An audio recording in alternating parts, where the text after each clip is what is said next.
And welcome to the Nullified Take here for your TNT takes on $1 Million Island, Australia.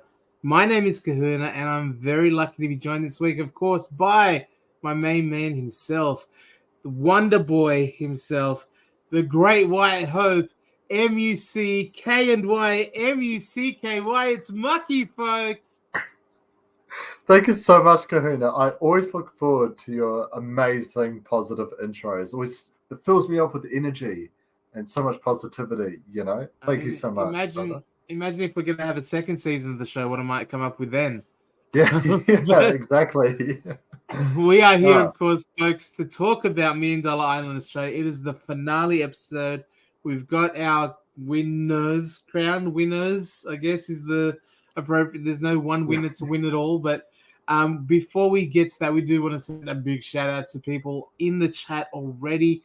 If you've joined us, thank you so much. If you're going to join us, can't wait to see you soon. But before Danica Visa has dropped her husband off for work, she's going to be listening in the car before she gets back to the computer. Andre Lee with a call on the finale episode already, calling it deal or no deal, Aussie style, the finale episode. Interesting. And Jonathan Gray, Mr. Stats himself, our guru on $1 Million Island, Australia. My girl Rachel really came second in both challenges, man. And he said, anyway, hello, boys. Hello, Jonathan. So, yeah, Mucky. First of all, am I sounding okay? I sound good. I apologize to people if it's not that clear. You can see no microphone in my face. I'm actually using my webcam's microphone, which is pretty crappy. I had problems with my microphone yesterday. Couldn't fix it today at all. I'm not sure what's going on. So we're going to have to figure that out soon. But you can hear me loud and clear. Everything's good. Yes, loud and clear. Okay. Everything's all good, Kahuna. And hopefully the fiery Tiger Wolf can hear me. He says, hey, everyone, thank you for the awesome coverage of the show. So when is season 2? I mean, I don't know. We'll see. Hopefully we get it season 2. I don't know what the ratings were like. I do kind of know what the ratings were like. It stayed steady throughout the season, still over 430,000, I think, for the finale, which, not the best, but it started the season on 460 and then ended the season on 430,000. So that's a good sign overall. But we do come to the finale episode, which we're going to talk about some of the stuff that went down. Mucky, finale, about 4 weeks, 100 people, down to 7. We had Rachel on 20,000. We had Kylie 30,000. Alice 120,000. Matt 130. Jordan 130. Brett 180. And the big dog on the island to go into the final was Chelsea 390. Oh, I do want to point out I still have my bracelet, so I'm in the game still. No matter what happens, I'm gone forever. That's going to be the way. So with the finale, Mucky, season-ending episode, there's no wheel spin. Chelsea is Miss Big Bucks. She's got first spot secured automatically. She walked into the final 3. So she gets the advantage of also to determine basically who has the best shot to go with her as we go into the final arena challenge of the season.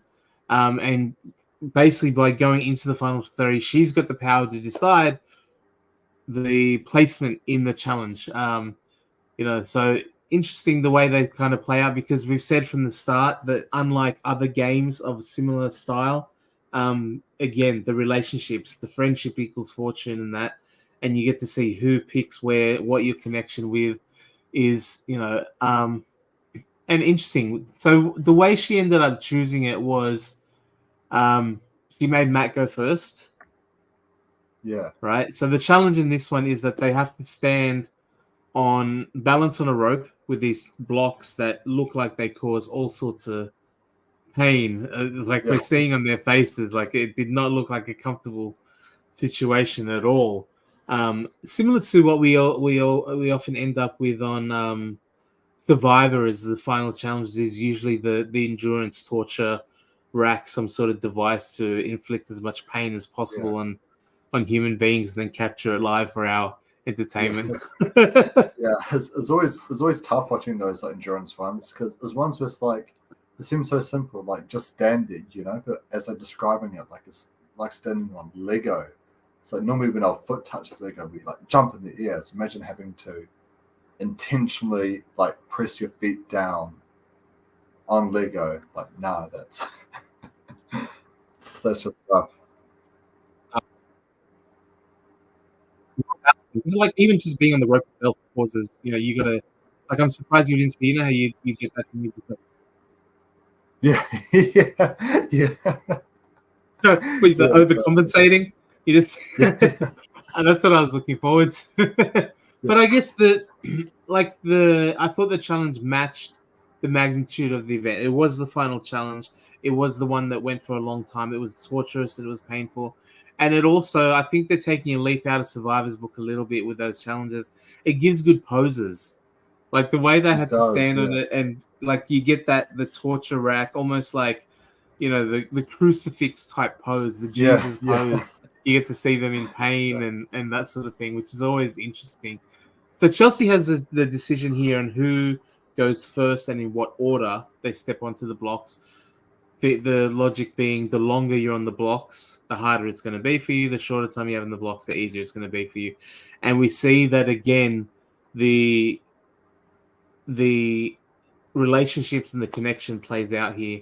She ends up putting Matt first, so that pseudo kind of alliance he tried to snake away from Geordie didn't work, because we see that Geordie ends up getting the final three second to pack last. held strong, yeah, and then Yeah, of course Brett, who's been with her from the start, gets the final placement, and we see like I don't necessarily know if being first played a part in it, but Matt is the first to go out, kind of passing out here very scarily.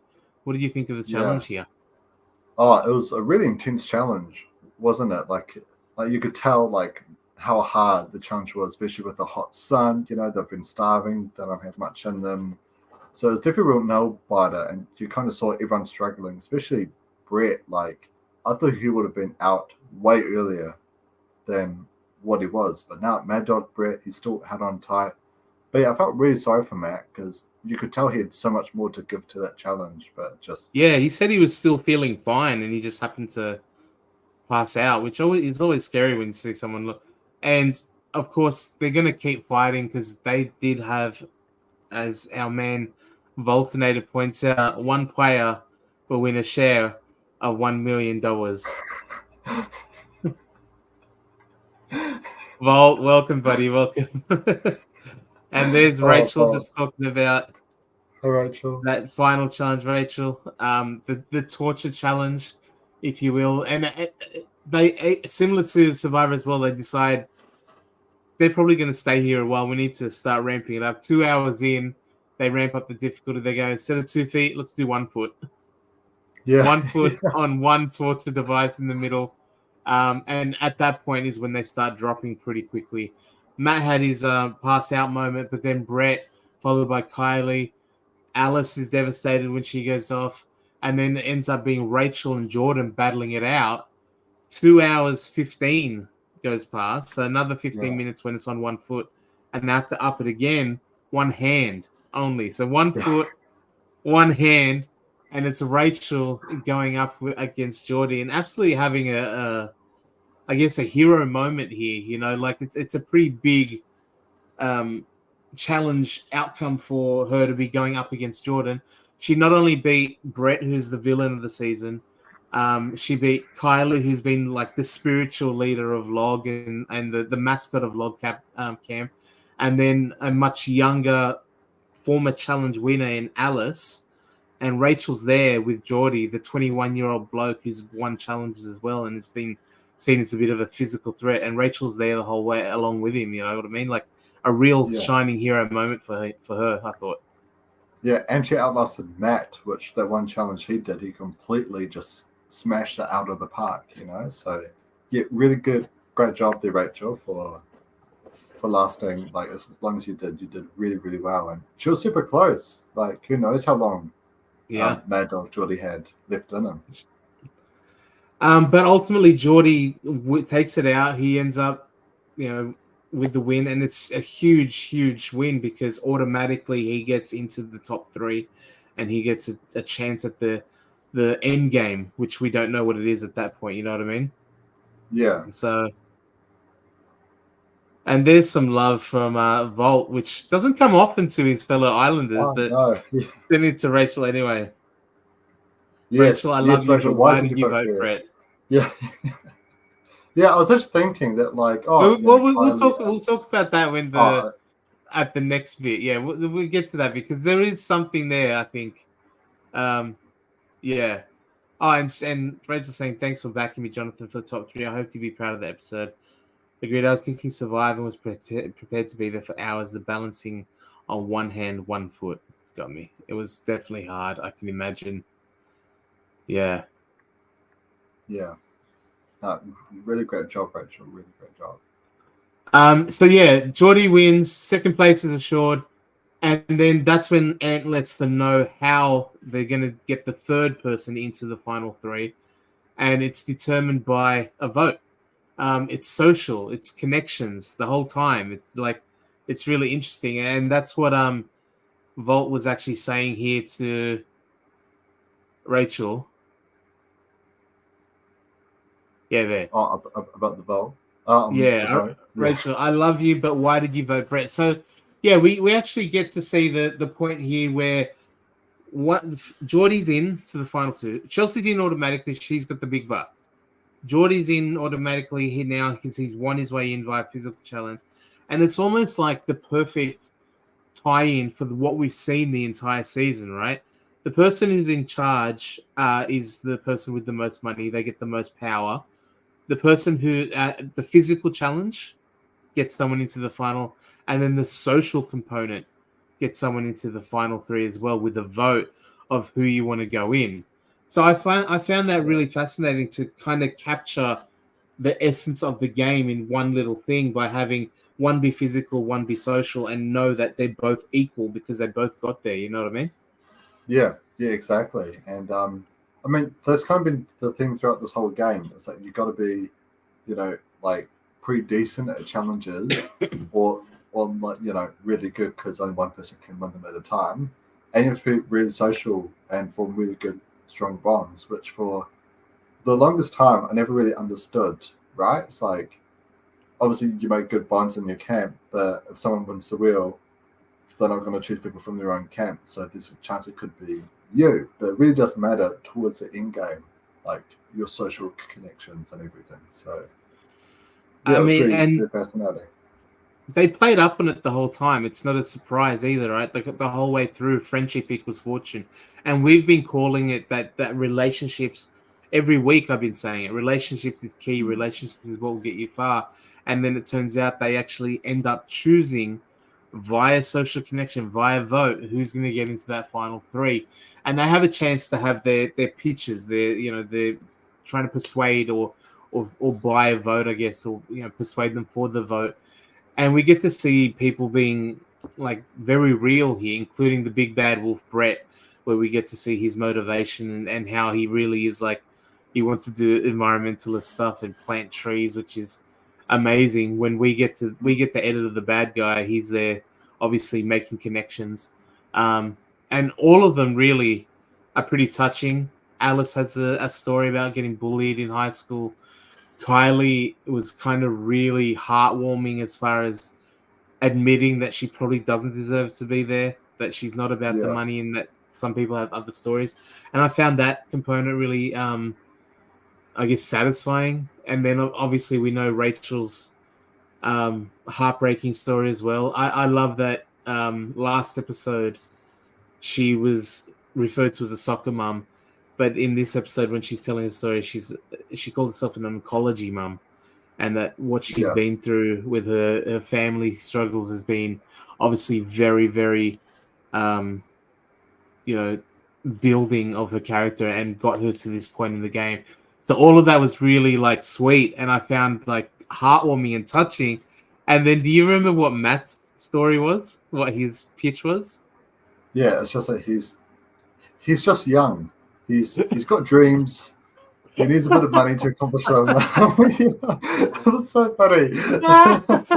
He's like, I'm young.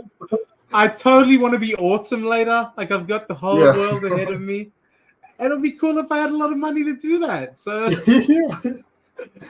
thought that was so funny next to literal cancer, talking about bullying, like talking about, he's like, hey man, I'm young and handsome. I'm pretty freaking awesome. How about you pay me out for it? Yeah. No, like, when you're in that position of match, right, where everyone around you's got these strong emotional stories, do you just make one up? Like, I don't know, what man. do you I don't think? know. Like, you can be, I was born at a really young age. First 2 years of my life, I couldn't even walk. Um, just make up something just to try and match everyone. Because I don't know, it'll be Well, I what's think I mean, I'm sure these people would tell us otherwise, but to me, I feel like the way they got to know each other by spending that intense amount of time together, I don't think you can be bullshitting. You know what I mean? yeah, definitely. Like they were all So, obviously very real. They were all very, honest, and I thought, like I said, like even Brett, who's the villain of the season, showing his softer side and getting real for a minute was really interesting. You know what I mean? yeah, no, it was like, even as Rachel said, like, it was cool to see Brett actually for once not be playing up for the cameras, or not try to be villainous and stuff. He just shared the story on His why he's out reason, there and yeah, stuff. Yeah, perfect, and hey, absolutely. that was a game changing move for Brett, because I don't think he makes it in without sharing that. Well, that's an interesting point because I mean we find out at this point as well that Chelsea will be the tiebreaker if there is a tie-in vote. So essentially, there's the 5 votes really to get to the final 3 for one person.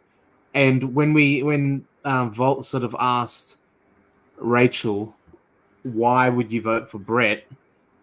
We actually have the answer here. Hey, Vol, I'm an environmental scientist, so his cause of planting trees resonated most with me. I was very close to voting Kylie, though, as she was such a great support.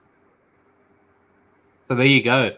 So you could be very right. Brett actually having had that story of being wanting to plant trees and being an environmentalist happened to sit with an environmental scientist in Rachel and got the vote. Like, yeah, Rachel ended up like technically the way it played out. So Alice, they do the vote. Let's go through it. Alice votes for Rachel, right? Kylie votes for Rachel. Brett votes for Alice, which is kind of smart. Like, because if he'd I voted for Rachel after her story, it would have basically secured the spot would for win. Yeah, for Rachel. So Brett yeah, very cleverly votes for Alice there without a vote. Um, and then Rachel votes for Brett. So Rachel, what I appreciate, I guess, is that we know that Rachel voted for who she thought deserved it. yeah, Yeah, like it. The story resonated with her. She picked the way she was going to pick, not for gameplay, not for anything, but who she wanted to vote for. So that I found that really interesting. She just so happened to unfortunately end up voting herself out of the equation to get to that yeah, final 3. Um, yeah, but I don't know. Like maybe I think the thing is as well. She voted first for Brett. She didn't know that Brett would necessarily get other votes. That's an interesting question, Rachel. If did you think that there was a chance that Brett might get another vote from Matt after the fact? Did you have any take on who Matt was going to vote for, and kind of tip it to the tying vote? Because that's really interesting. You know what I mean? yeah. I was actually because did Brett vote before Kylie, or did Kylie vote before Brett? Kylie voted before Brett. So when Alice Okay. Rachel, Kylie Mm-hmm. Rachel, and then Brett Alice. So Oh, Brett okay. definitely had the information there to not Oh, that's throw a good. vote Rachel's way, because Yeah, because if he had voted for Rachel, it's automatically done. So he was smart enough there. Rachel didn't have any information as to where Matt would go to put a vote on Brett. So I guess that's not bad. It's better than putting it on Alice, right? yeah, Because then Alice would have 2. So the only options for Rachel's votes would have been either Brett or Matt, and not knowing where Matt was voting. I mean, it was a 50-50 for Rachel, I think, there anyway. You know what I mean? Like, you could have put it on Matt, but who knows what. I guess maybe that would have been the best because you can guarantee that Matt can't vote for himself, right? Yeah, he can't vote for himself. So that basically would have secured it. If she had voted for Matt, unless Brett voted for Matt as well. Yeah, but I don't think Brett would do that because I think he would want to somehow tie himself in. So if he ties Matt in, do you get what I mean? Oh, but it's already 2-2 then, though. Oh, yeah, Brett already voted for Alice. Sorry, Brett already voted for Alice, and then Rachel voted for Brett. So if Rachel had voted for Matt, Matt can't vote for himself, and then automatically... Yeah, Rachel would have won on it too. Yeah, Rachel would have won on a 2-1-1. Basically, 2-1-1-1. Yeah. Could have forced a 2-1-1-1 there. I did think Brett would have voted for Matt. Oh, okay. But then Matt couldn't vote for Matt anyway, so you could... Oh, just interesting. Yeah. If only there was like an idol or something up there, you know, like... Before Danny Pearson's okay, I'm back with coffee. Brett was being strategic, smart movements, but yeah, absolutely. Yeah. And Tarek, I didn't send you a shout out. I'm so sorry, Tarek. You have been commenting. So shout out to Tarek T. I don't think making votes on the spot would be fair. So good to know that it was done on camera previously, so keep it clean. Yeah. Yeah. Oh, okay. See my comment above. Sorry, I missed that, Rachel. Okay.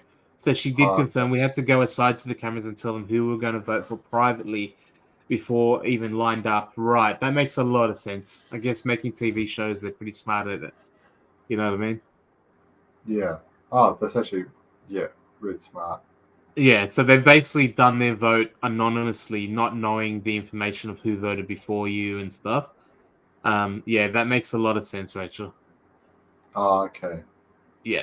Yeah, no, because I guess it helps. So then, like, if you see like someone else is getting more votes, you can't just switch it up. Yeah, I guess Rachel was more. Where did you think Matt's vote was going to go? If you had an idea of how Matt was leaning, you know what I mean? Yeah, that could have been. That could have been. Interesting. Yeah, so we end up with the votes going.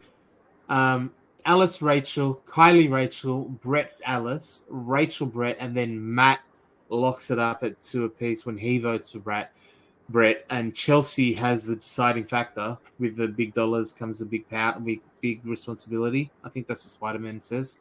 Yeah. And Chelsea looks genuinely like pained by the decision. She does not want to do it. You know what I mean? Yeah. No, it's I mean, it's a hard choice. Here we go. I thought Matt would have voted for me from Rachel.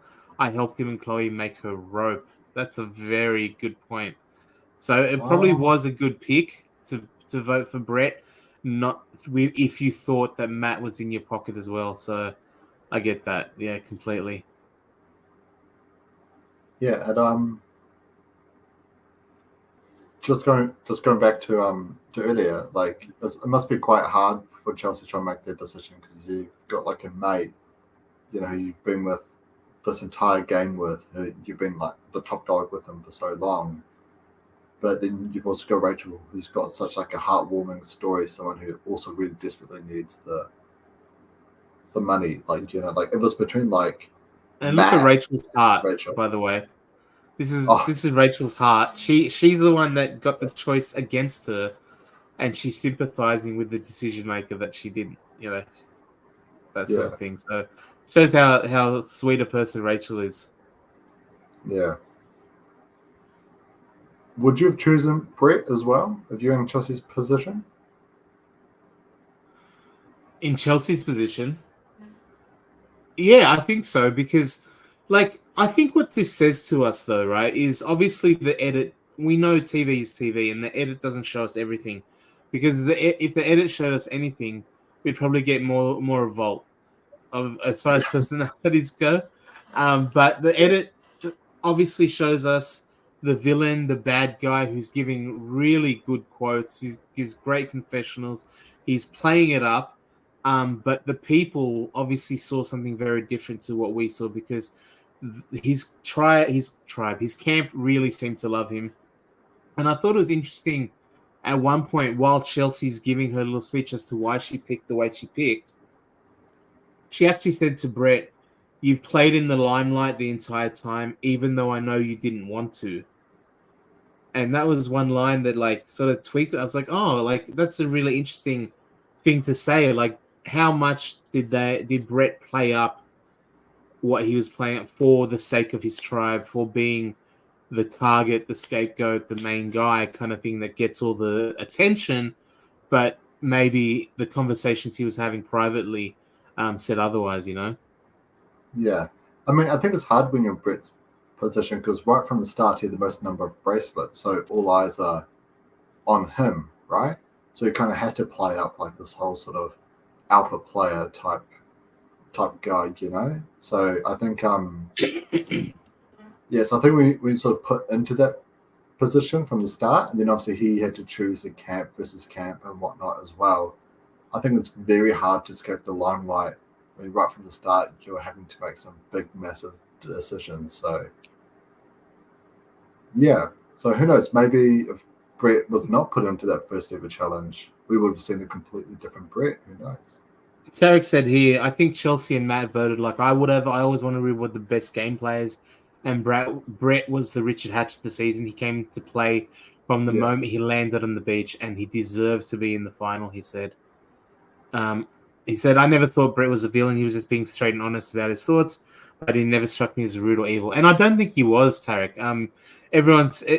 When I say villain, I mean like for the camera. Like he does I'll cut his leg off and eat him and all that sort of thing. Like he was that type of person. But I think it was definitely played up. Rachel with the call, he said, I knew that the end game was the briefcases, and honestly, I was so spent after doing 3 challenges back to back and then doing the equivalent of a jury pitch. I was happy going home knowing, yeah, that's cool, that she'd smashed some personal goals and having some amazing hero moment. You got your hero moment for sure, Rachel. Definitely got your hero moment. So here's some vault. So Brett was cast as the person he was. He was cast to be an Enviro guy. Then I guess because he loved WWE and was in the spotlight from the start, he adapted. But yes, I heard he was casted to be the person he became. Okay. So yeah, after Chelsea makes that decision, she chooses Brett. I think I would have chosen Brett as well. Like she was with him from the get-go. They were, very good, like really in sync. She obviously didn't see the confessionals where he says, I hope Chelsea goes home. I'm happy for her to... So maybe she didn't see that. But as far as the conversations they had, it seemed like they were pretty close from the get-go, except for what he was saying behind her back. And she ends up choosing Brett. So we lose our 4 challenges, and they have to then give their bracelets to the final 3 and choose who gets what. So we get Kylie giving her 30K to Chelsea. We get Rachel giving her 20,000 to Jordan. Alice dumping 120,000 on Jordan, and then Matt with 130K to Brett after voting for him as well. Which brings us to the final 3 and what will be probably, I don't know, I haven't got your take at all on this. We're fresh on this, Mucky, but I think it's a controversial final, the way people have been talking about it online. But we go into a final 3. Chelsea, 420,000. Brett with 310,000. And Jordan with 270,000. Yeah. So that is so far their share of $1 million. Okay. And when we get to the final, we see 100 boxes out, basically crates, each corresponding to a bracelet. Okay, so each of the boxes is a 1 to 100 number. $10,000 in each of the boxes, except for 3 bombs placed throughout the 100.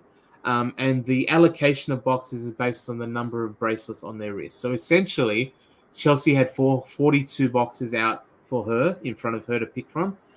Brett had 31 and Jordan had 27. And basically the twist here is the bomb that is one bomb out of your allocation. However, they bought that. They traded the 10,000 guaranteed bracelet. They've got their bracelet guaranteed for the bomb. So technically, there's still $1 million in play. They've all like there's $1 million out there, right? Yeah. What do you think of this sort of? First of all, you're only playing for a maximum of what's on your wrist, and I mentioned this a couple of weeks ago that I think it may be what you've got available to you. You don't have the full million. Yeah. And then the bomb twist really, really kind of brings the potential winnings down if you haven't got the guts to play through it. What did you think of the final? I was pretty mixed on it, if I'm being perfectly honest. You know, it's one of those things where it's like you've made the top three. You know, because I think I mentioned this in the last podcast, but I just had recently rewatched Squid Game, and that sort of changed my perception on my views of Million Dollar Island, where it's not like Survivor, it's actually more like a friendlier version of Squid Game. And so I personally think that there should have been like one winner who got that full million, whether that was decided by a challenge or maybe even something like this, where like they have to open up the boxes, but whoever opens up the bomb one gets eliminated or something like that, right? Just something where it's just completely made of luck. Who knows? But yeah, but at the same time, it makes sense that you play for kind of what you've earned so far. But it just makes me think, what's that guy's name? Sean. Imagine if Sean got to the end and he had like two or three bracelets. Yeah, that's interesting. We said last week, Mucky, we're like, you know what? If we were the type to do any kind of homework and due diligence for a show like this, we would have known exactly what happened in the Netherlands version that had already finished. And Jonathan actually said it was exactly the same as the Netherlands version. And Rachel actually confirmed about a third of the contestants arriving on the island didn't do any due diligence and research what happened in the Netherlands. They thought one winner, 1 million, which is why they weren't happy necessarily, why they quit. Because they thought they were like being duped, but it was always going to be the case. You know what I mean? Yeah. Which makes me think that the strategy, I feel like, for $1 Million Island is to, like, just right from the start, try and make yourself the richest player on the island. Because it's either you're the richest player on the island, you get guaranteed into the final three, and you've got more money to potentially choose from, or you get knocked out because someone put you in a challenge, and then you get to go home and you don't have to wait around on an island. I feel like that's probably the prime strategy after seeing like how it sort of works. So you got to throw yourself in. Let's talk about strategies next season. Now that we've seen, so we'll talk about it in a minute, but we'll finish out how it ended up sort of playing out. Geordie came in with the least amount of money, so he had 27 cases. He's pulling cases. He's nervous. He's jumping up and down. He ends up stopping himself at 60,000 plus the 10,000 guaranteed. He walks away with $70,000 for, I guess, third place. Like he was third place. He had 270 and left with 70. Then Brett, our villain, our environmentalist, he's storming through it. He's confident. He's just running through the whole thing, picking up, and he gets all the way to 100,000 and risks it on lucky number 13. Actually, it was his birthday. He put it on his birthday. Yeah. No, it's quite funny because when they made the whole thing about how this is, Mad Dog Mike's number, I was low-key expecting that to have the bomb in it. Because how funny would that have been? Mike Chapman. Mike Chapman's one is one that costed him in the end. I was getting ready for that. But nah. So he opens the crate and sees the bomb, and it goes boom, meaning that he loses the entire 100,000. $10,000 is the only bit guaranteed, and that's what Brett walked away with. How did you feel about that? I guess the bomb twist, and also for Brett. Oh, I felt really bad for Brett, but something I was thinking the whole time is, wait, if you like get the bomb, don't you get to keep everything else that still isn't opened, like the other boxes? Like that's what I No, was thinking the whole time. yeah, So I was like, oh, if you get the bomb, does it like really matter? Just try to get it at the start, then go everything else. But seeing that you could, once you get the bomb, like that's it, you're done. Yeah, I felt really bad for Brett, but yeah, I guess it makes sense for his character though. His character has always been, like he talks a lot of smack, he plays big and plays hard, he doesn't really slow down, and that's what kind of costed him in the end, unfortunately. But yeah, felt really bad for Brett though. But I also liked the bomb twist. I think it was another smart element to sort of add in, if that makes sense. Because I guess these types of games, there's a lot of luck involved, and this was just like the final luck. But yeah, what was your thoughts on the final?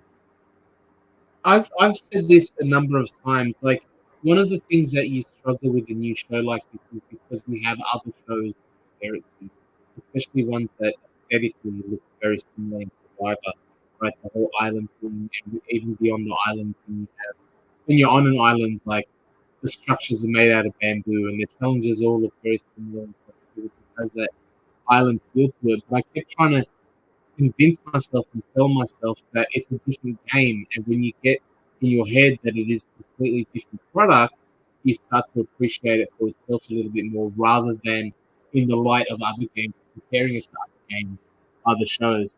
So again, I think this end thing was a head mess for me because it just flipped like there's not one winner, there's no actual competition between the final three at all. They're not actually trying to take each other out. They're not going to vote each other out. They're not going to beat each other in anything.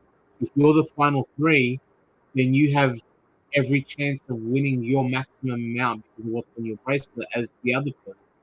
Chelsea didn't have an advantage over the other two as far as beating them. She had the Yeah, advantage because she had more crates and therefore her odds were better for longer, if you know what I mean. Rather yeah, than so, yeah, I found it fascinating from that perspective. We did see Chelsea have her go. She got all the way up to 100, and she called it quits theirs at 110. So, in essence, out of $1 million island, Australia, they only gave away 290,000. 190,000. 170 plus, yeah, the and plus and Tim. 110 plus 70 plus 10. Yeah, 190. Yeah, So less than 200,000. But technically, the $1 million was out there. 30,000 guaranteed, yeah, 970 still to play for, and it came down to, like you mentioned before. You said um, a lot of the game, other type of shows, and a lot of other type of games, luck plays a big part, and it comes down to the components. But in this game, the challenges, at least, we've, as I said before, what got into the final three, or what allowed people to get in, was the physical challenge and the skill, and then the social aspect and the like the relationship side. And luck didn't play a part in any of those games along the whole way. But you know what I remembered, like why it kind of actually fits, and if I'm playing devil's advocate, why it works to have a final that is so based on luck. And people are probably going to say like, I mean, like here, before Danica B says the show really saves money since they don't actually pay out $1 million. Yeah, but at least everyone went ham with money, minimum 10,000. Yeah, so they do save money because they're not guaranteeing $1 million, but the $1 million could be played for.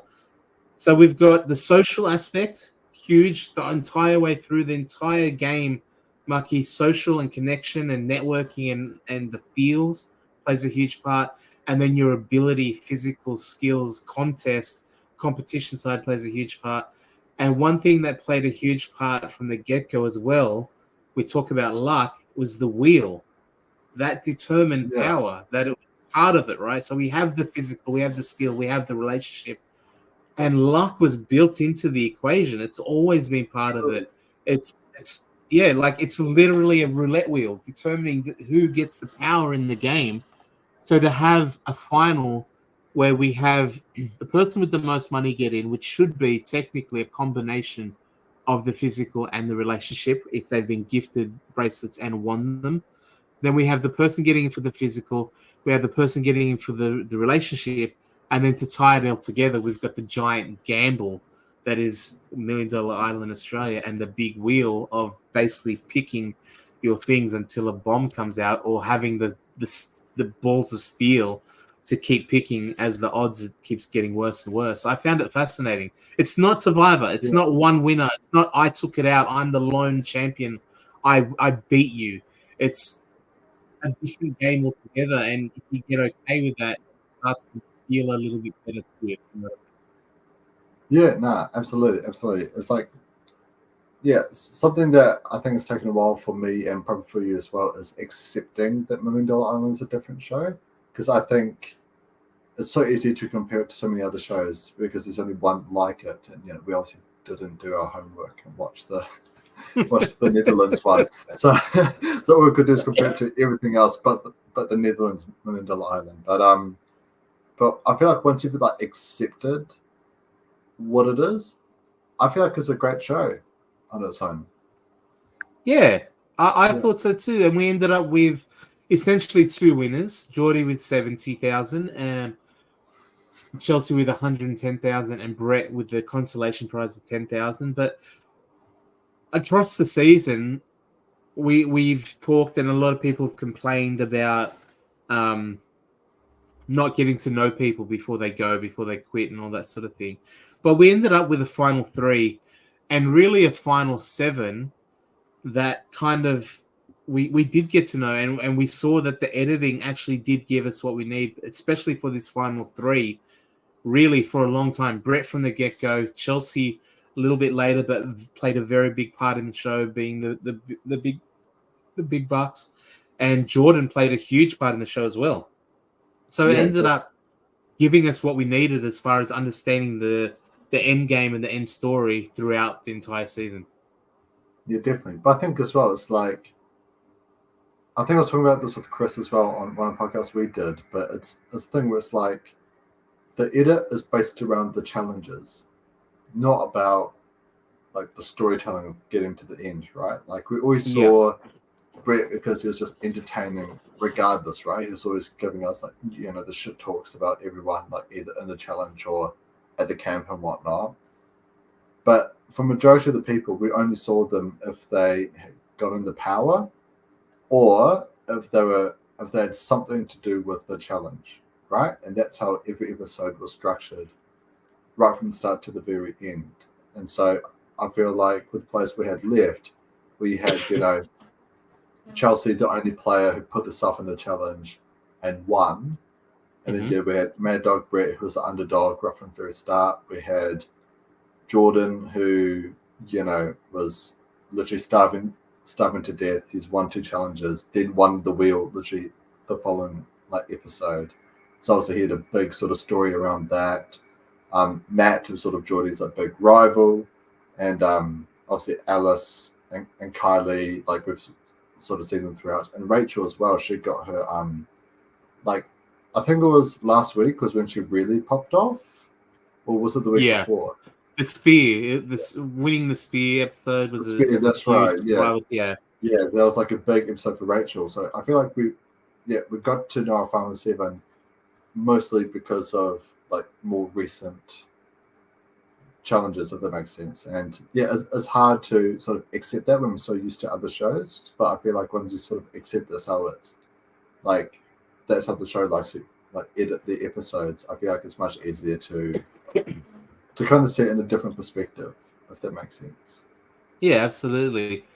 And speaking on the format of having 3 winners, Rachel actually said that I loved it was 3 winners. It definitely makes it a team game to work together to the end, i.e. Chelsea choosing Brett.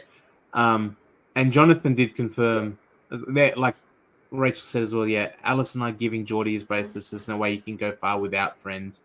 So relationships playing a huge part, luck playing an even bigger part in the end. But Jonathan confirmed most won by a person in the Netherlands was 120.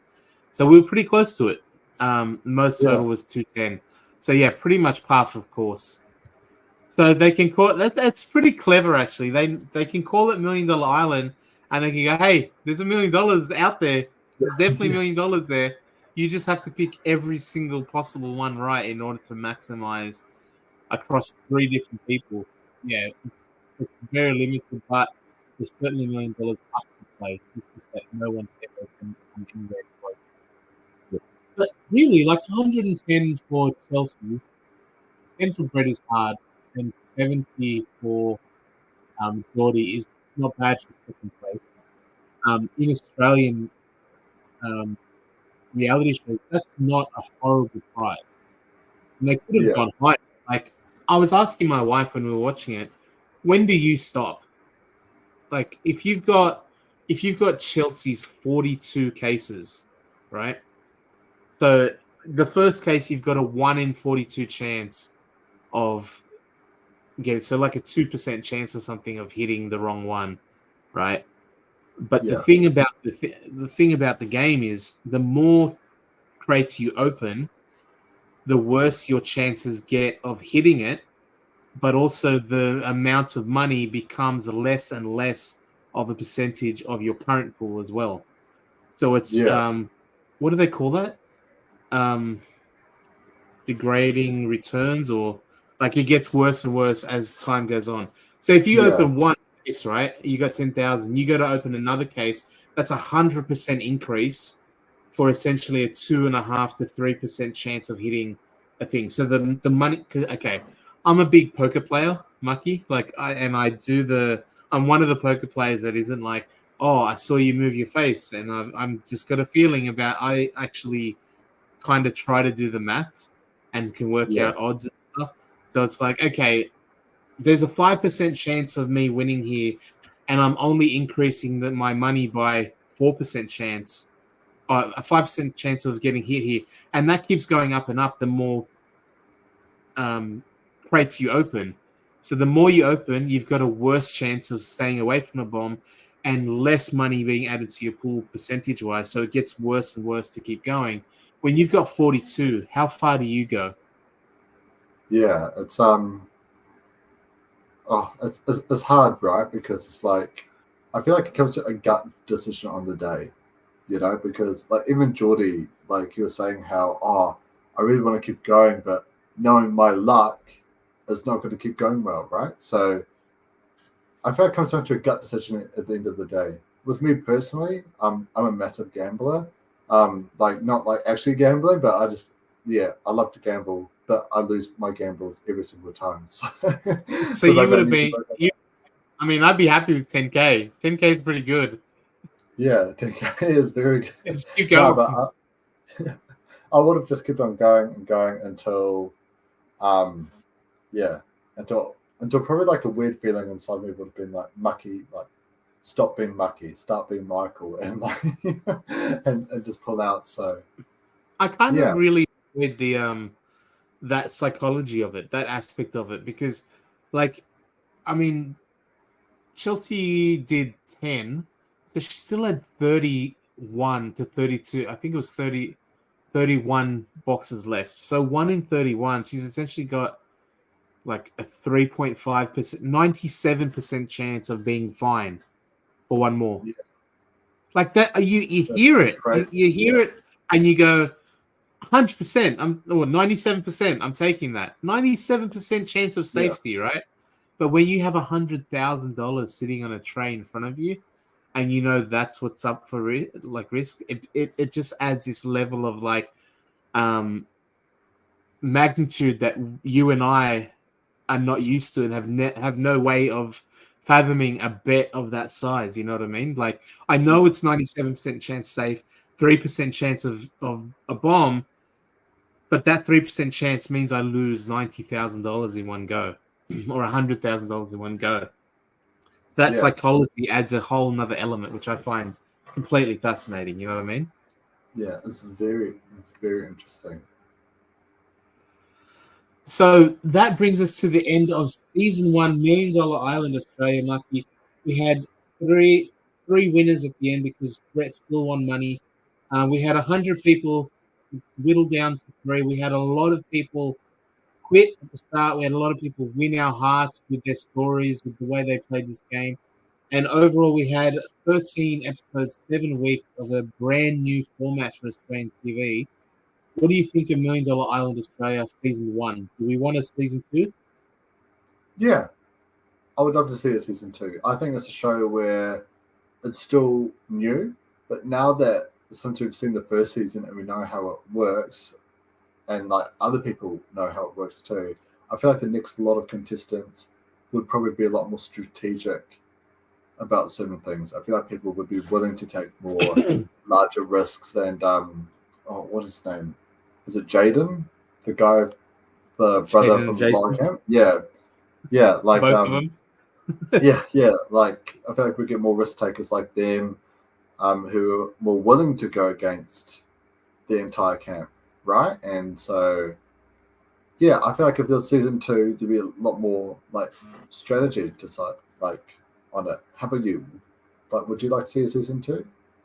Yeah, I mean, I, as I said, like, as long as you can compartmentalize and go, this isn't Survivor. I'm not trying to make it compete with Survivor that has 20 years of pedigree and honing and tweaking. This has got 1 season of Netherlands, and then Australia is now the second season to be played out in the world, with Netherlands doing a second season as well. So it's still finding its footing, and I think it's got a very good blueprint or a foundation to start off with. I do like it. I hope the ratings were strong enough to get, because Rachel mentioned earlier that a third of the contestants had no idea what would happen at the end or how it would play out. I think as a show gets a second and third and fourth and continues on, the strategy does start to evolve, and you actually start to see. We didn't know at the beginning, Mucky. Like, we kept saying it on a week in, week out basis as it kept getting confirmed and confirmed and confirmed, but you didn't know from the get go that relationships is everything. That the Yeah, friendship is fortune. Yeah, Ant says it, but it doesn't. We've seen it play out, and it's woven into the fabric of the entire show that it becomes almost just a bigger part. As physical capability is the relationship side, and not only does it help you on a week to week basis with food, with avoiding getting put into a challenge if you don't want to, with using that relationship to get into a challenge if you do want to, but also we saw at the end voting for the relationship side or the person, the connection side is one of the three. It's right up there with having the most money and winning the physical challenge. So I think as people are aware of how the game is played and what's involved, I'd like to see how that actually plays out a little bit more and how people adapt and evolve with the game. You know what I mean? yeah. And I feel like now I get to ask you this perfect question. What has been your favorite Ant moment of the season? Favorite Ant moment? Yes. Oh, Like interesting his question. favorite line, like his favorite moment in general. Because there's been a lot of them. Like a lot of things he said has been pretty funny. But what's been like your favorite? I mean, it's it's not one moment. It's just the impediment. Yeah, It's the speech thing, because he doesn't have one. He has three or something. Like, he hits yeah, the R's, he hits the TH with an F, and there's been yeah, some times where he'll like throw out a sentence where it just hits like machine gun. Like, he'll do 3 or 4 things in one sentence, and it just hits my giggle bone right here. I just yeah, laugh. And it's not that he's bad. Like, it's not that it's thing. It just even despite being in my 40s, Mucky, that bit of me that's still a stupid little kid at heart that laughs when you hear something funny and just hits you funny. yeah, Especially when you know that, I'm not picking on a little kid. He's a freaking millionaire, like, yeah, yeah, scary former special forces dude. Like, if there's anyone getting cancelled, it's not me laughing at this dude. This dude's speech impediment. But that, to me, that's the funniest thing. I can't remember a specific moment, but it's just sort of the sheen over all of it is me laughing that this guy yeah, who does speaks for a living, also speaks like a child. yeah. Yeah, no, that is fair enough. I do have one moment, which every time I think about it, it always always makes me laugh. It's when Lower Camp had ran out of food and they're asking Vine Camp. The Vine Camper were like, "Nah, we're not going to give you any food." And there was like a big argument about it at the arena. And Ant, he's standing there with his fingers in just like that, and it goes, "It appears that food is once again an issue on the island." And then he's just silent. It always just makes me laugh when I think about it. Turns out people like, living and stuff and prefer not to die of starvation. So yeah. So as far as getting a season 2, I hope it does, because although Rachel said rumor has it ratings weren't high enough for a second season, and then Vault actually has come in and said no, apparently people are already being cast for it, but it's not public yet. Thanks, Vault. I wonder if he got that from one of the producers Rachel will be happy he apparently slept with. Yeah. That's right. I hope. I mean, like I said before, it didn't go through the roof at any point, but it was consistent. It started with 460,000. It ended up the whole season, it was around that 420, 430,000 people. So it's not horrible. For example, I don't know if people are aware of this, but the Challenge Australia, the finale episode had 11,000 viewers, bro. 11,000 for a major television show. So that's what we're talking about. It's disastrous. I don't think it's been a flop. I think it's been the fact that it's held its numbers is a good sign. Yeah. No, I'm. Here you go. Vault was asking, when I was asking where do you stop, he said he'd stop at about 150 if you have the 400. About a quarter of the way, maybe a third of the way. Interesting. Yeah. M3 Grant is back and said at least open 20 boxes. 200. You got 400. You're going 50% of the way. Wow, that's ballsy. That's very ballsy. Jonathan said, $1 Million Island is no Chelsea's big adventure. They're not giving out $1 million to a winner again. Yeah, they're never going to give $1 million out. Then the game is obviously built in a way that we know that $1 million will never ever go. Even if one of them was crazy enough to just go for on a crazy streak and open, 20, Brett had 31 boxes. If he opened 30 out of 31 and only had the bomb left and was a perfect go of it, there's no way you would get all 3 people going kamikaze like that as well. There's an automatic built-in with that bomb looming over there. I think it plays into human psychology that that no one, not everyone is going to go for it like Brett went for it and won't stop until he's satisfied. It would be pretty funny if all of them did, though. Yeah. Can you imagine that if all of them actually did? That would be so funny. And just it just cuts to the producers behind the camera, just being like, oh, Oh, that'd be pretty funny. Oh, Rachel said she would have kept going up to 27 because that's what the mortgage is. Oh. She would have been happy with 10K. So might as well risk it for the biscuit, make it worth it, because you would have been happy walking away with 10K anyway. Tarek says, to me, if real life is at stake, you give food for a game show, for life is money, they will perfectly right now. Curious from your perspective. So I don't think we got your perspective on this. Is going back to Jack and Jordan. Do you give food when the other camp is starving? Yes. I don't think you're here for this. I think it's just me and Chris. So what's because Chris is the no, I'm not giving them shit. Yeah. I don't know, because like I've said before, I kind of feel like what Rachel says here. I would never physically risk people's health if I had the chance. People's health is actually becoming worrying. It was very much real life. M3 Grant, a little bit more hard. You're hungry. There's the ocean. For me, I think I said this last week, Mucky. For me, my head would say game. My head would say no. I'm strategy. I'm all about the meta of doing what is right for the game. But I also know if I was faced with a person in front of me, talking to me and asking for food, I would probably crumble. I like, as much as I'd like to act hard, Mucky, that's my persona. I'm a big softie. I think I would help out just because I'd feel so shit if, like, how do you even say no to someone's face like that? I don't know if I could do it. Yeah. You know what I mean? Like, behind my camera on the safety of my screen, I say, yeah, for sure, it's a game. Like, I would never help the other team, but I don't know if I could do it with someone begging.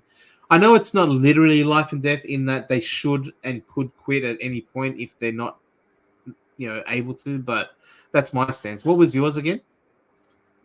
I forgot what my stance was, but maybe it was like, nah, just don't give them food. But I do think if I was in that situation, and just like you, if someone was coming to my face, like if something had actually happened to any of them, like let's say someone like got like really, really hurt, from trying to find food, or let's say if someone actually did, potentially pass away from it, I would feel completely shit, like from that, knowing that I could have potentially done something to change that, So Yeah. just with that in mind, like I would, but definitely the cunning, strategic weasel Mucky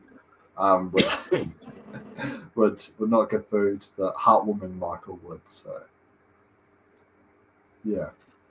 Oh, M3. So yeah, we were saying, like, I don't know if I would say. Rachel said she would never physically risk people alive. M3 Grant said, "You're hungry. There's the ocean." Tarek said, "I understand, but they weren't actually at risk, right? Because they could quit. That's the whole thing." Yeah, that's what I said at one point. True. And Rachel said, "We were fishing, but you can't drink seawater."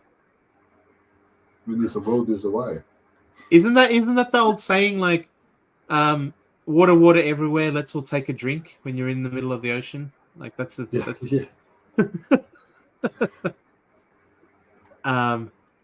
Tarek said, "I'm sure the starvation was hard as heck. As someone that loves my food, I know I would have definitely been hungry the whole time." Yeah, that's the other thing as well, Tarek. We can say whatever we want when we're sitting at home, but being out there is a completely different story. So, and Rachel said, confirms you need a lot of fish to feed 28 people. Yeah. Yeah, true. And Danica said, "I thought they said they didn't have a lot of fishing or other edible sea life out there." Rachel confirms, "On my best day, I got 7, about 9 centimeters each. Some days, just 1. They didn't go very far." Oh, dang. There wasn't much. Small bait fish, some of the sea dicks, and the snails.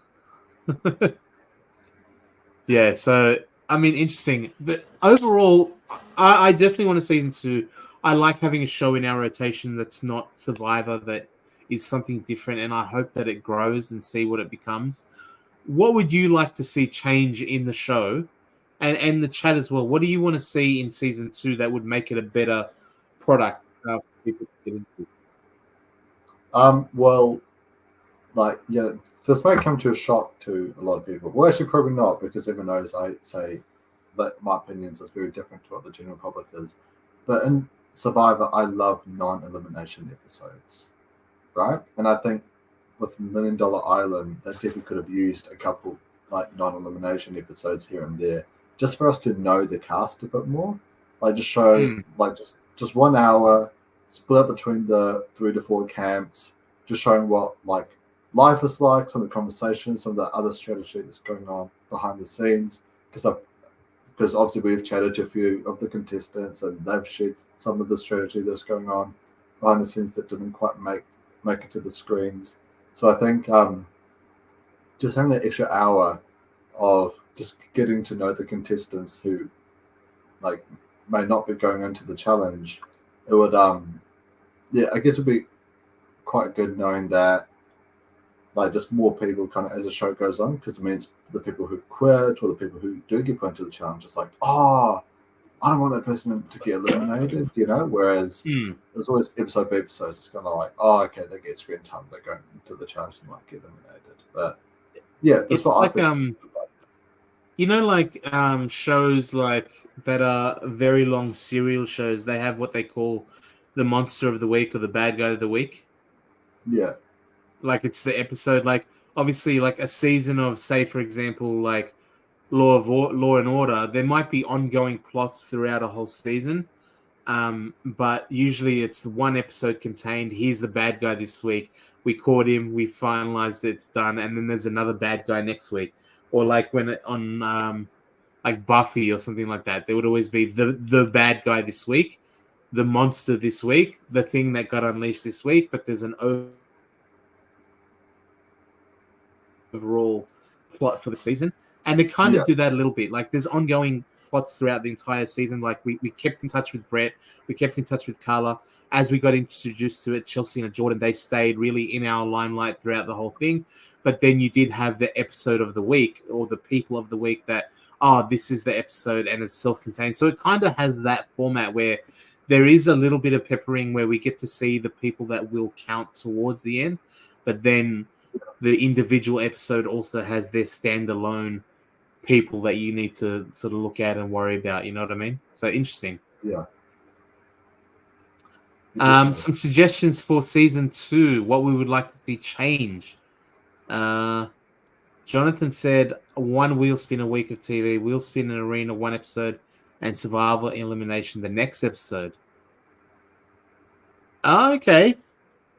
So if they're doing 2 episodes a week, we get an episode which is the wheel spin and arena challenge, and then an episode which is the survival and getting rid of them.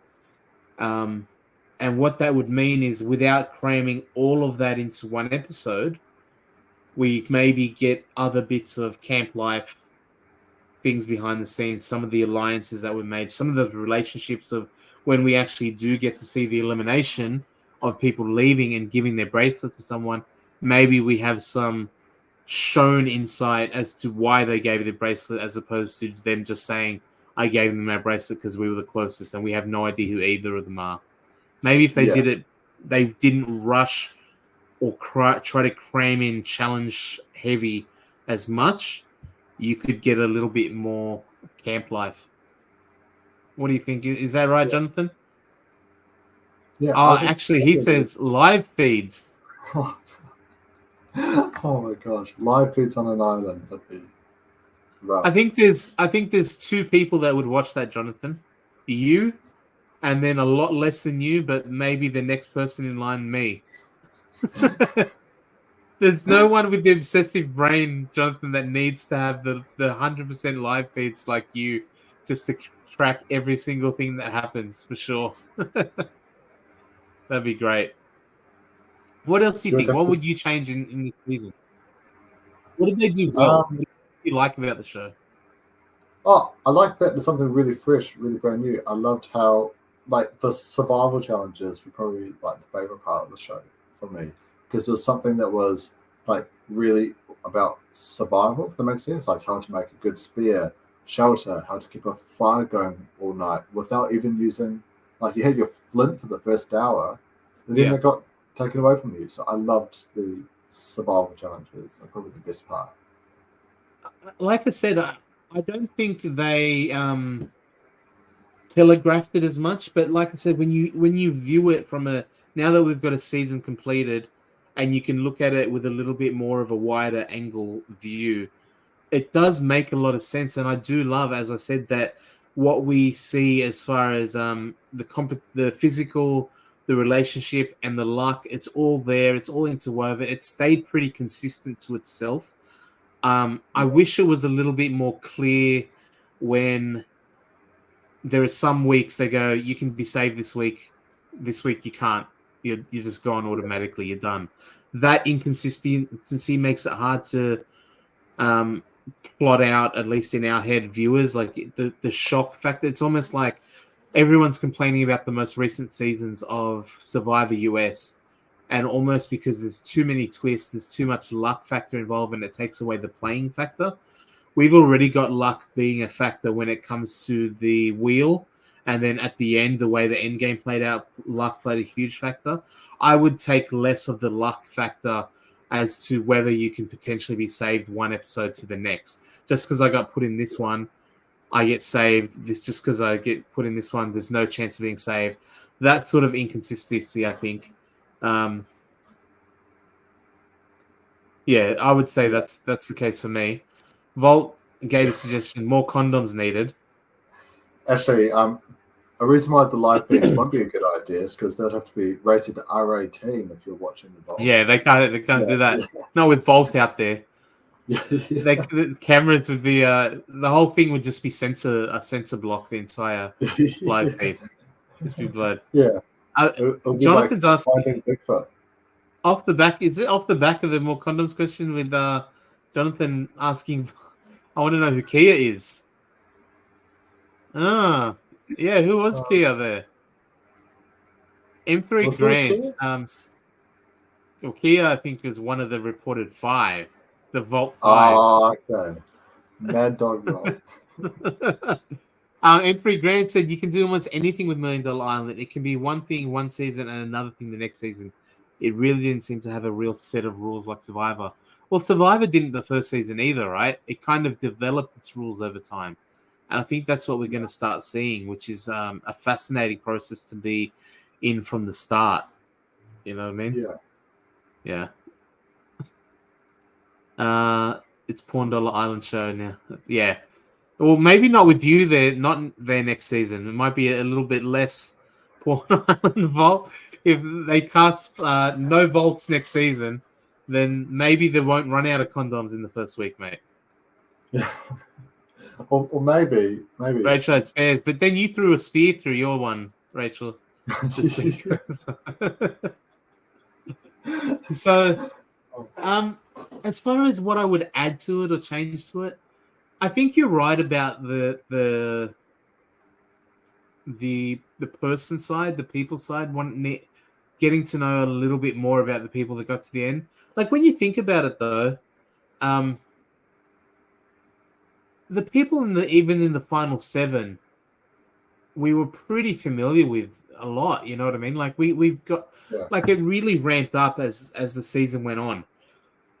You didn't necessarily need to know them in the first couple of weeks, but anyone that sort of got to far in the end, we were very familiar with.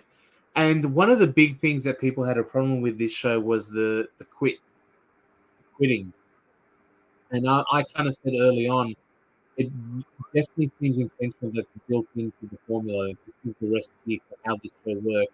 In order to get through 100 people, you need to almost guarantee that there's going to be a lot of quits.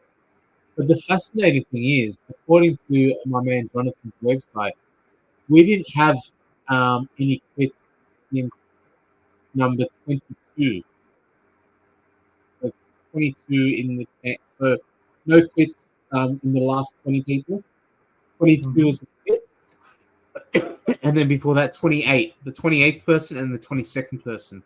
So almost like a season of Survivor, when you have 18 to 24 people, that final group of people from 22 onwards was aware where towards the end we're playing now with there's not going to be any more quitters.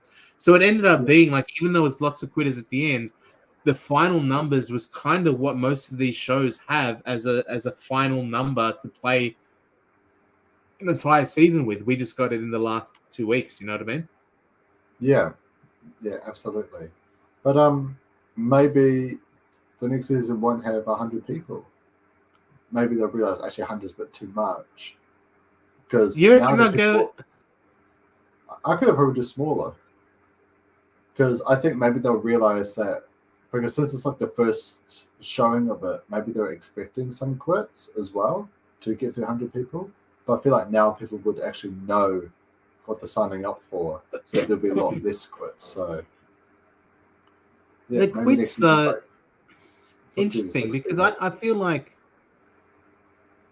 the 100 is a pretty big part of it. Like it even just for like the initial shots, the drone shots, the numbers. I think the 100 plays a part, and also it adds to that feeling of how we've said a lot of the challenges were very similar to Survivor, but amped up. It's Survivor on steroids. Yeah. It's the same sort of feel, but bigger. Like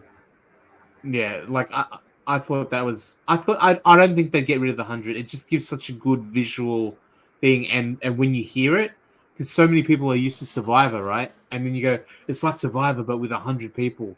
That's the elevator pitch where people go, whoa, like. Then you get into the nitty gritty of, maybe 100 people doesn't work as well on TV because how do you get an edit for 100 people? How do you care about 100 people? And that all matters. But I do think that the hook of 100 people is a very big part of its identity. It's like if you had something as well known as a bird about tweeting, and then you change it to X. That would be a fucking stupid move, and lose all the brand recognition. That would be ridiculous. So maybe I think the 100 people matters to just the branding of the show. That's one of the things that sets it apart. You know what I mean? Jonathan with a call for more people of color would be good. I mean, I 100% agree with that. Although I think they did have. We've seen worse as far as representation goes. But yeah, more people of color would be great. But there were people out there. They just maybe didn't shine in the same way, I guess. John had dislocated knee for a week or so don't blame him. Yeah, okay. Interesting fact from Volt. Producers and medical predicted 40 would quit by week 1.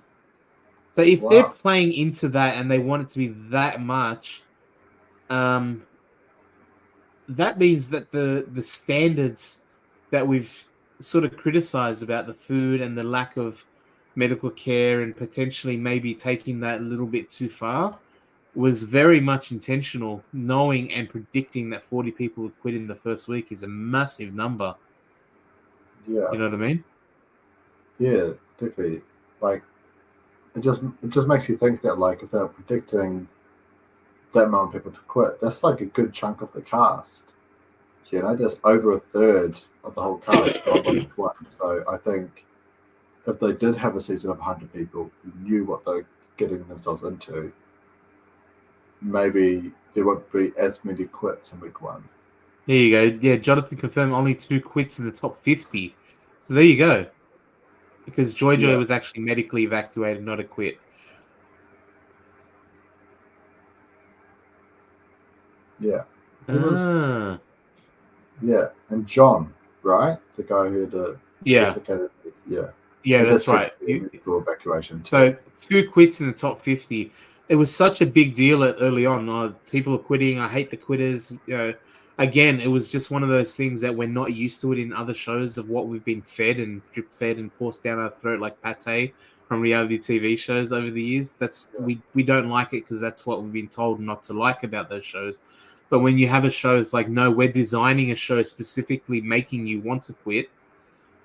Almost like that Squid Game element that you said, that tinge of Squid Game there. It is a risk to keep going. Do you make that choice for the money, or do you take leave kind of thing? So yeah, interesting show, fascinating product. I am excited for a season 2, and I do hope that other countries get it as well. I know it was in the Netherlands. I know the US had a version set to go, and it kind of got shut down last year and then eventually cancelled after the shutdown. So they never had it, but it was all set. It was ready to go. It was filmed, I think it was about to be filmed, but yeah. Yeah. So I hope, we have another. Someone asked earlier, I think it was before Danica B asked, so what other shows are we doing next, Mucky? What's next for Kahuna and Mucky? Do we have other shows that you want to look at? Well, there's one show I'd definitely love to look at, but I'm not sure if that's been confirmed if we're doing that or not, though. Is it? Which one? Just say it. We'll edit it out in post. No, we won't. But reality Squid Game. Oh yeah, I think it's definitely we're always open for suggestions as well. Reality Squid Game is something that will be coming up on Netflix. We're very interested in potentially looking at. USA or Challenge USA. We're actually doing tomorrow morning. Me and Chris are going to be on to discuss Challenge USA Season 2. Any season of Survivor coming up, any season of the Challenge coming up. I think we're going to be doing the Traders, Australia, and potentially other ones. Survivor UK will be starting. I'm sure there'll be coverage. I don't know if it's going to be me. I don't know if it's going to be Mucky. But if there's reality shows happening and it's good, TNT is probably going to do something around it as well, I think. Yeah. But so the next reality show that Mucky and Kahuna will be doing is the reality TV Winnie the Pooh, Blood and Honey. That's very coincidentally, this is not on purpose at all, but one of my child's toys is just sitting over here very casually. I can see it. It's been in the corner of my eye the whole podcast.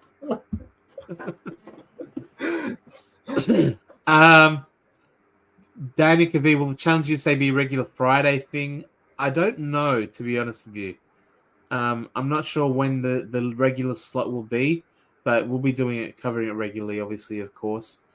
Big Brother 25 has not been a show that we've covered before. Potentially would be. It's not something that I'm actually been across Big Brother US at all. But yeah, potentially. We'll see. We want to send a big thank you to Chris, obviously, for being the podfather. I want to say thank you to you, Mucky, for joining me on an adventure this whole season. Filling in when I wasn't there, making me laugh, and putting up with my antics and lack of professionalism as a whole. Thanks, Mucky. No, I just want to say thanks to you. You know, like, I know I've said this off air, but I'll say it on air. These podcasts that we've been doing is the most fun I've had while podcasting. And like, you always crack me up, you know, with your jokes, unprofessionalism, how we talk for 2 hours about 3 episodes, we talk for 2 hours about 2 episodes, and we almost talk for 2 hours about 1 episode. Like, yeah, that's why I'm like, I can honestly keep going, but I'm looking at the counter that's going higher and higher, and I am aware we covered everything on it. I think it was a great season, a great finale. I'm glad that it kind of spread the love out, that it's not one of those cutthroat shows at the end. The luck factor, I wish Brett could have got more. I was heartbroken for him. Happy for Chelsea, happy for Geordie.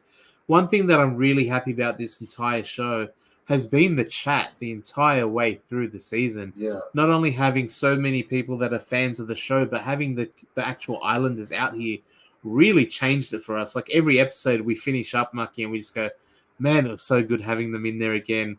Vault and Joy. We had Jonathan being almost like a third member of the podcast with the amount of information he's provided to us. Danica B all the way in the States, and we've just been joined by so many people on a regular basis, and I shout out to all of you. I, for one, have not only appreciated the insights and calling us on some of the stuff we get wrong, but you've really made it, as much as I love talking with Mucky, they have added so much more to the conversation and really made this season of a new show, which we didn't know what it was going to be like. We didn't know how good it was going to be, how shit it was going to be. We had no idea, but I think the show in and of itself is a good thing. But what really made this season and this podcast for me, Mucky, is doing it with you, but doing it with all the chatters as well. Everyone that made it so much fun. Thank you. Genuinely. I'm looking at my chat. I'm looking at the actual chat window while I say it, like they can see me at all. But it's so. But yeah, big thank you to everyone in chat. Yeah, no, thanks so much, everyone. Especially mad shout out to the Vault for always making us laugh as well. Well done, guys. Week in, week out, you know, and to all the players and all the fans, thank you so much for bantering with us, for giving us great insights, and for always being there every single week. We love you guys. We appreciate you all. Yeah, thank you, Rachel, for putting on such a great season, a great show for us. Vault, you're a freaking legend, man. I love watching you and having you in the chat, and I'm sure we're going to keep it up. But yeah, tomorrow morning, Sydney time, I am doing a podcast with Chris on the upcoming season of The Challenge with a focus on Survivor. So if you've not yet, please make sure you subscribe to the channel. I did that thing at the bottom that says subscribe now. So do that because it says it there. So right there, everyone. It says right there. Okay. We're getting close to 2,000 subscribers. I know Chris is super stoked with that, and we're kind of building towards it. Again, thank you so much to everyone. I really do appreciate it. I had such a fun time. We're not done. We're going to be doing a lot more shows, and potentially, maybe, we haven't really finalized anything, but we might do some more end of season breakdown stuff because there's probably some people that would love to have a chat and talk more about $1 Million Island Australia, even with it in the rearview mirror a little bit. So thank you, everyone. Mucky, have an awesome night. You want to say the catchphrase for the last time potentially this season? The last time. It's emotional saying it, Kahuna, but ladies and gents and everyone, muck off back to camping. Whip your bulges out. Have a good night, everyone. Hey, see you guys. Thank you. All right, bye.